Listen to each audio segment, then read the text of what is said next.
Good afternoon. Welcome to our briefing. I'd like to start with a couple of announcements and a quiz. First, an announcement. President Clinton has nominated Marine Corps Major General Carol A. Mutter to the rank of Lieutenant General, and she will be assigned as Deputy Chief of Staff for Manpower and Reserve Affairs in the Marine Corps. If confirmed by the Senate, General Mutter will be the first woman in the history of the U.S. military to attain 3-star rank. My quiz is, who is the nation's largest employer of women? Here are the choices. AT&T, Department of HHS, Department of Defense, or the National Organization of Women? Department of Defense. Right. That's a good guess. You guys are sharp, and you know all the answers already, but if you'd guessed wrong, I was going to recommend that you pick up this pamphlet on the way out, which, as you can see, talks about women in defense, DoD Leading the Way. And tomorrow afternoon at 2, the Pentagon will commemorate Women's History Month in the Pentagon Auditorium, and Lieutenant General-Select Carol Mutter will be the keynote speaker. Also tomorrow at 9:30, General George Jowen, the Supreme Allied Commander Europe, will hold a press briefing here, 9:30 tomorrow. We will also have a background briefing here at 2:15 to go over the Secretary's trip to the Balkans and to Egypt. He's leaving on Friday for Croatia, Bosnia, Albania, where he'll attend the Balkan Defense Ministers meeting, and then he'll go on to Egypt and come back Thursday next, the Thursday after the Thursday of next week. Finally, tomorrow at 10 a.m., Secretary Perry will join Senators Strom Thurmond and Ernest Hollings of South Carolina, and also Representative Floyd Spence on the Hill, honoring the South Carolina National Guard and reservists who participated in an exercise UA Cristal 95, which took place in Albania. If you want more information on that, contact Chris Simcoe at the Senate Armed Services Committee. She will fill you in on the details. This is actually a path-breaking exercise last year. It's very interesting. With that, I'll take your questions. Charlie. Before we get to China, Taiwan, I guess the Marines just announced a 48-hour stand-down of all flight operations after 6 crashes over the last 6 weeks that killed 5 people. Does that give cause for alarm in the Secretary, given the Navy's recent flight operation? All crashes are cause for alarm, and all crashes are very extensively investigated. The Secretary monitors flight safety very, very closely. He meets frequently with the leaders of the services to discuss flight safety, particularly after accidents. This is an unexplained spate of accidents in the Marine Corps, and as you pointed out, they are announcing a 48-hour stand down of their entire aviation fleet to study and reflect and find out if they can get to the bottom of this. Yes, it's a matter of concern, and it's one we're addressing through the stand down, through investigations, etc. Has he met with General Krulak like he did with Admiral Borda? I can't answer that question. I'll try to find out. I just don't know the answer. Bob. The Navy is saying that they're changing their rules or regulations on drinking age, that at all bases they'd have to conform with the local or state drinking age limit. Does that apply, or do you know whether other service the other services to do the same thing? As I understand, it was only the Navy and the Marine Corps that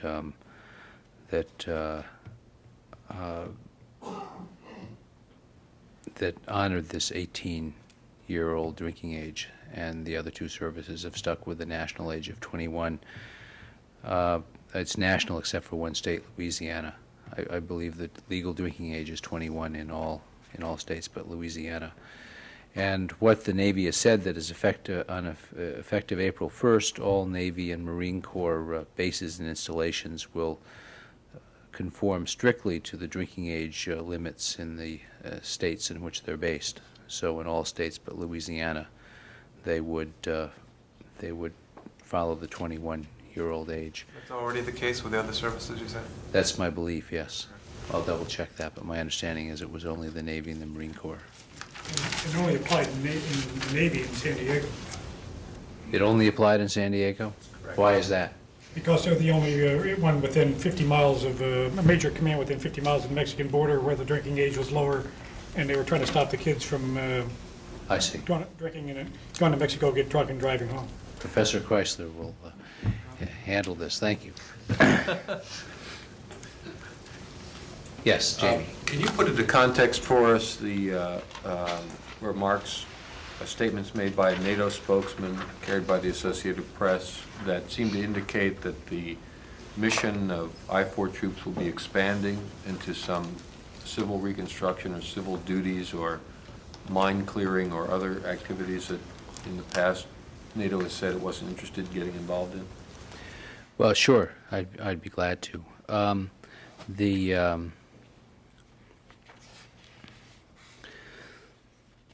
The Dayton Accords were very specific in outlining what the responsibilities of the I-4 troops were in Bosnia, and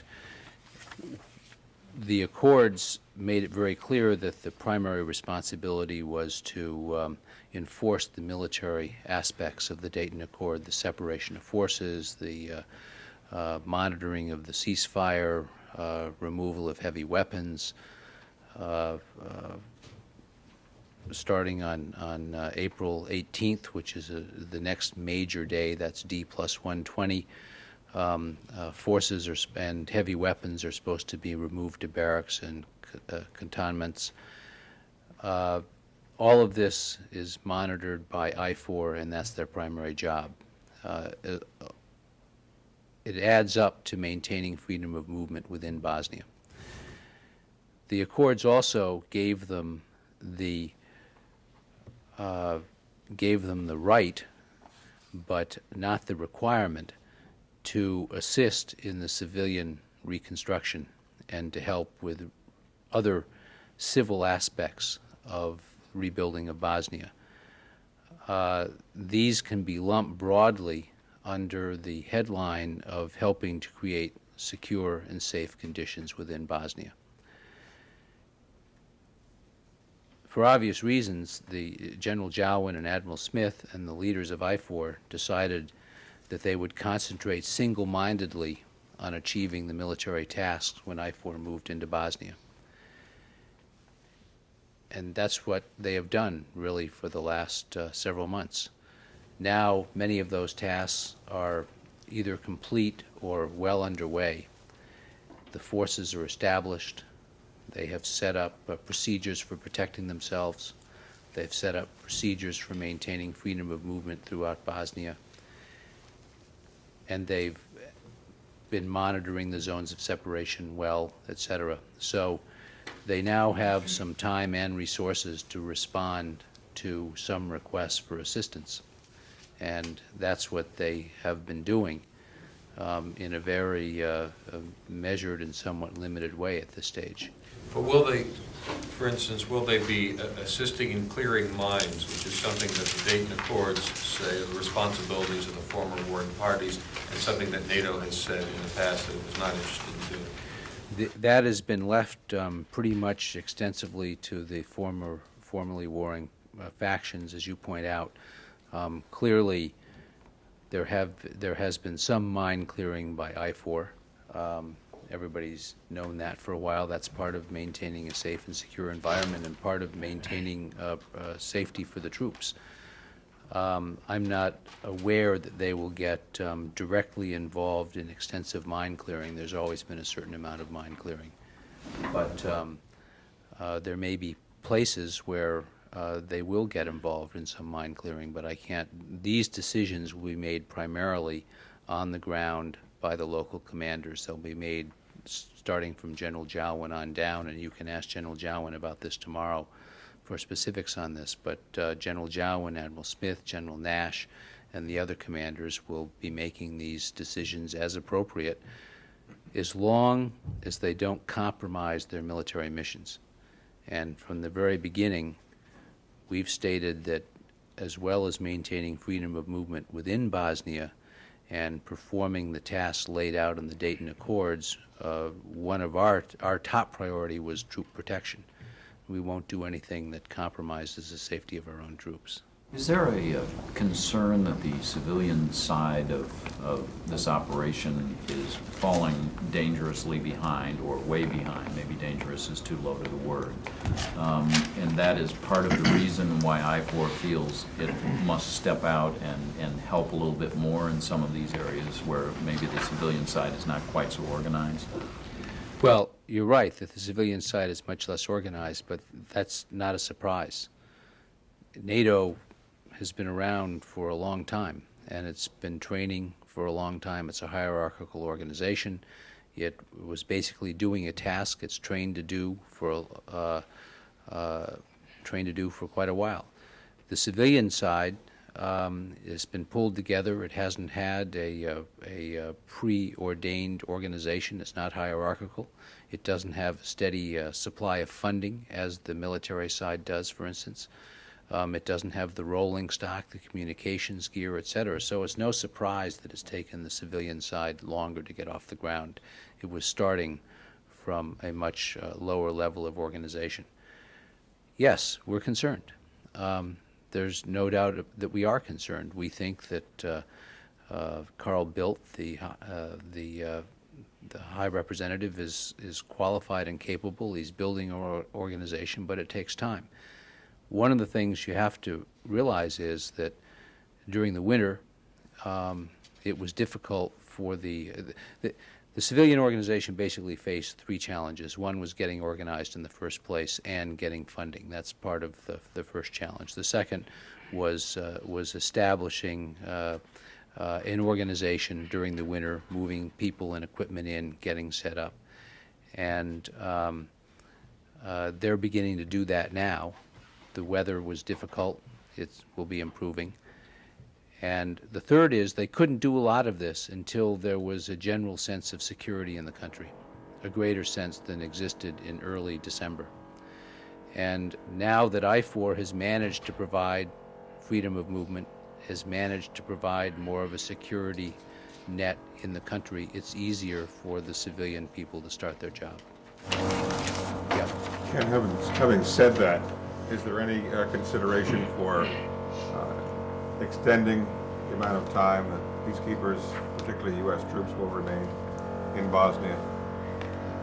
No. Can you tell us what specifically the expanded effort is going to be? We've talked about mine clearing. What other sorts of things? You talked about mine clearing, but I didn't tell you we were going to do a lot of extensive mine clearing. You think might be on the list? Well, you can see what's happened so far, and many of the things that I-4 has done, or a number of the things I-4 has done, have been sort of dual use. I-4 helped repair the Brushko Bridge, for instance. That's dual use. It benefits the military as well as civilians. They are doing road repairs. That's also dual use. It improves freedom of movement both for I-4 and for civilians. They've repaired runways in Sarajevo, Tuzla, and Mostar, obviously also dual use. They have also participated in restoring electricity and natural gas service to various places, including Sarajevo and Gorazde. Clearly, having lighted streets and electricity helps the military. It provides a sense of security as well as helping civilians. So, and they've been performing various communications and transportation from time to time. One of the things also that I-4 will do is to provide area security for some of the mass grave sites when the War Crimes Tribunal investigators go in there, not point security in the sense that they'll secure these for 24 hours a day, and but they will secure the areas so that the people can get in and out and perform their work. One of the statements from the NATO spokesman who was quoted was a little bit cryptic. It said something about NATO would be, quote, very careful in getting involved in any hunt for war criminals such as Ratko Mladic or Radovan Karadzic. That seemed to go a little bit farther than what you've said in the past, and NATO has said in the past, that there are not going to be any manhunts for war criminals. Can you give us any idea what they were hinting at there when they said they'd be very careful in getting involved in that? Well, we have been very careful and will continue to be very careful, but we've always said that we wouldn't get involved in manhunts. I think you should ask General Jowen about that tomorrow. I'm not aware of a major change in our posture there. Mark? Was Congress briefed at all, members of Congress, on this shift in emphasis on the mission? If you go back to the Accords, which I'm sure you've read, you'll see that it's all in there. It's on page 12 of the military annex, where it says that upon request, I-4 can do a whole series of things, help create secure conditions for the conduct by others of other tasks associated with the peace settlement, including free and fair elections. That's specified right here in the Accord. It says that they can, I-4 can assist the movement of organizations in the accomplishment of humanitarian missions. It can assist the UNHCR and other international organizations in their humanitarian missions. They can observe and prevent interference with the movement of civilian populations, refugees, and displaced persons, and respond appropriately to deliberate violence to life and person. And they can monitor the clearing of minefields and obstacles. That's in the Accord. So there's nothing new here. What's different is where we are in the process, that we've been able to establish a sense of security, we've been able to establish freedom of movement, we've been able to complete many of the military tasks. So there is now easier to turn to what might be called the secondary security issues, which are primary, of course, to Carl Bildt's organization and the Civilian Reconstruction Group, but they are not primary to I-4 and what it went there to do. Now that I-4 has done it, it can begin to concentrate on broadening the definition of safe and secure. Is that provision that you just read from, is that what's known as the mission creep loophole? This is known as the good drafter's language to take account of all contingencies. Will we do any policing? Will the troops be doing any policing in the future? I don't believe they will be doing policing. I talked earlier about area security. Now, we went through the evacuation of the suburbs around Sarajevo, and there was a fairly clear distinction drawn there between policing and area security. The policing is supposed to be done by the International Police Task Force, which will be working with local authorities to develop a more competent police force in Bosnia. David. So was this a decision made just by the military commanders, or did this have to go back to heads of government? This has been evolving for some time in discussions. It's always been in the agreement. Anybody who read the agreement in November 21st when it was signed, or any time afterwards, would have seen it in there. What's happened, as I explained earlier, is that with the completion of the primary military task, there's more time and people available to do other things. But did George Jowen just wake up one day and say, okay, I guess we can assist in civil reconstruction now, or was this something that had to This is, as I said, it's always been there. It's always been a possibility. You'd have to go through the entire U.S. government policy-making apparatus and get approved by the president before this thing that was always there is now going to be done? I'm not aware that that's happened. What's happened is that the commanders on the ground have been able to deal differently with the requests for assistance today than they were a month or two ago. Can we just get you on the record to respond to the age-old question of whether or not this expansion represents any mission creep? Well, on that, I will quote my boss, who today said, "This is not mission creep. This is carrying out the mission we have stated from the beginning." And I read you what the words were from the Dayton Accord on that When did your boss make this comment? this morning. Was this during his remarks this morning, or was it? No, it was afterwards. We have a transcript. We'll be glad to give you the transcript. The way you stated that is interesting. Commanders on the ground have been able to respond, are now being able to respond to requests in a different way than they were a month or two ago. And I guess the list that you provided us of the various things that they have begun to do, that there will just be more of that, or there will be, I'm trying to figure out, will they go to schools and help them rebuild structures? Will they help rebuild hospitals? We haven't sent a construction. We have not moved to Bosnia to rebuild Bosnia ourselves.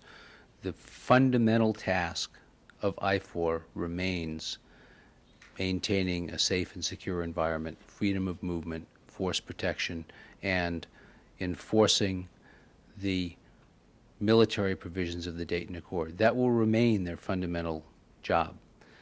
To the extent that the military job of rebuilding roads so tanks and Humvees and trucks can go over the roads more safely, overlap civilian concerns and needs, they will be helping in civilian reconstruction, but it will be also maintaining a safe and secure environment for military operations. Many of the tasks they'll be performing will have these dual elements to them, and they'll really be indistinguishable. Not necessarily all of them. The spokesman in NATO, or the spokesman in Sarajevo said hospitals and medical things are among the types of missions that the military is now prepared to step into, which they hadn't apparently been willing to step into prior to whatever it is that has changed here.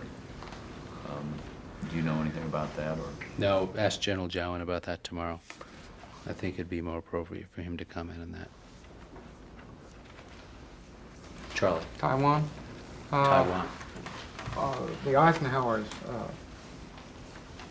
I beg your pardon, the Independence is supposed to leave today, I think, to go back to arrive in Yokosuka on Thursday. When is the Nimitz going to leave? The Nimitz will be there for a while longer, and I can't tell you how much longer right now, but at least a week.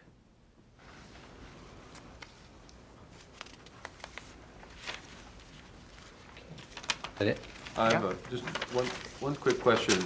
This is a little off the wall, but on the JAS program, we've been hearing a lot of numbers floating around about what the value of this, potential value of this future contract for the Joint Strike Fighter might be.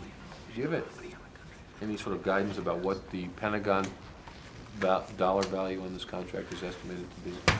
This is a program to take 707s and to convert them into sophisticated radar and computer-filled planes that can track the movement of vehicles. You're talking about J-STARS? No, I was JAST. talking about the... JAST. I'm sorry, JAST.